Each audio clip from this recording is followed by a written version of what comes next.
पर यहाँ की जो ट्रांसपोर्ट की व्यवस्था है उसमें पिछले 1-2 महीने से हमने 100 बसें कंडेम करनी पड़ी, क्योंकि उनकी समय अवधि पूरी हो गई। उसके कारण से हमारी दूर तक जाने की कई बसों का संचालन करना कठिन हो गया और उसकी जगह पूर्ति करने के लिए हमने टेंडर तो कर रखे थे।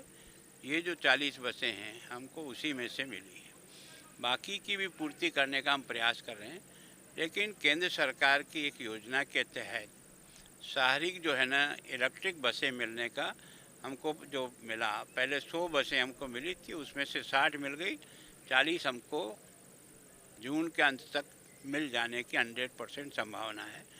328 और स्वीकृत हुई है हमको, वो भी लगभग हमको इस साल के अंत तक मिल जाएगी, क्योंकि उसका भी केंद्र सरकार ने टेंडर कर दिया है।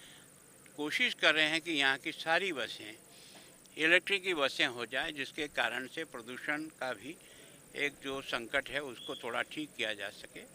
और सिस्टम आजकल ऐसे बना है जिसमें हमको हमारी गाड़ी कहाँ चल रही, किस स्थिति में, वो यहाँ के कंट्रोल रूम से भी हम वॉच कर सकते हैं।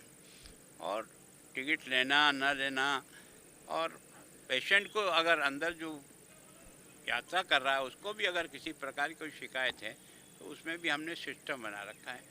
तो कोशिश की कि जनता की सुविधा के अनुसार अधिक से अधिक सुविधाएं मिले और हमारी बसें भी एक तरह से प्रॉफिटेबल धंधा नहीं है ये, क्योंकि ये जनता की सेवा है, लेकिन फिर भी हम लगभग उतनी पूर्ति कर सके जितना हमारा खर्चा है।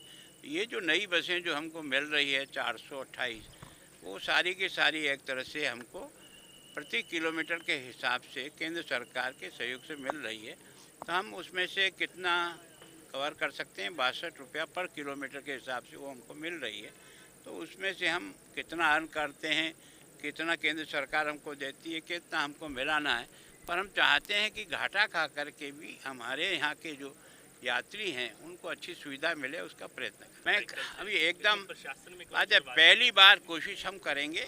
केवल एक सुझाव जनता के बीच में छोड़ा है कि जनता की राय, एक्शन, रिएक्शन भी आए, उसको भी थोड़ा सुने क्या चाहते हैं। हम कोशिश करें कि कम से कम पहली शुरुआत हम अपने अधिकारियों से करेंगे कि वो लोग सप्ताह में एक दिन है ना अपनी गाड़ी नहीं लेके आएँ, या तो वो साइकिल से आएँ और या बस से आए। निश्चित रूप से मैंने सुझाव दिया। मेरे कारण क्या है कि हमारा मेडिकल का सारा केंद्र जो है ना वो चंडीगढ़ है, तो और इसके कारण से हर ज़िले से जो पेशेंट आते हैं उनको यहाँ पहुँचने में और वापस घर जाने में दिक्कत आती है।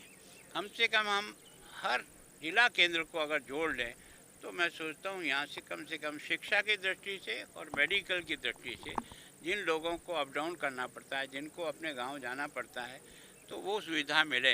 तो कई बच्चियाँ गांव में है, लेकिन उनको इसलिए कि पढ़ाई का उचित जगह नहीं मिलती तो पेरेंट्स उनको भेजते नहीं हैं। लेकिन अगर ये बस की सुविधा होगी तो मैं सोचता हूँ अधिक से अधिक बच्चियाँ यहाँ आकर के पढ़कर वापस अपने घर जा सकें। इसका जवाब तो वही दे पाएंगे और पूछने वाले करने वाले उन्हीं से पूछो। सर, ममता बनर्जी और वहाँ की सरकार और केंद्र की सरकार इसके बारे में जो विचार करना करेगी।